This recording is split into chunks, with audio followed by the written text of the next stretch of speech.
है र क्षेत्र त धेरै नै घुमिराखेको छु। के छ माहौल कस्तो छ? माहौल एकदम राम्रो छ, उत्साहजनक छ।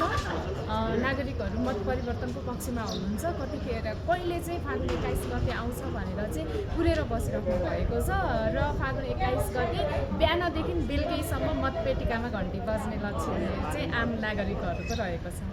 अनि बीबीसीले भर्खरै निकालेको एउटा डकुमेन्ट्रीले तपाईँहरूलाई पनि धेरै सजिलो भएको छ चुनाव प्रचार प्रसार गर्न र अब भोट बढाउन पनि सजिलो हुन्छ भन्छ नि त, हो र?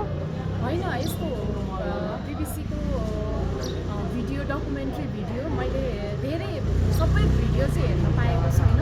सानो सानो क्लिपहरू हेरेको थिएँ र यो चाहिँ बीबीसीले एकदमै हुन्छ नि, अब हामी नागरिकहरूको चाहिँ बानी के हुन्छ भन्दाखेरि बिर्सिहाल्ने बानी हुन्छ क्या। अब अस्ति भर्खरै त्यत्रो जेन्जी मुभमेन्ट भयो, त्यति जनताका अबोध बालबालिकाहरूलाई चाहिँ ताकेर गोली हान्ने निर्देशन दिएको थियो र त्यही आन्दोलनपछि चाहिँ देश यो अवस्थामा आएको सबैजनालाई थाहा नै छ होइन। त्यो कुराहरू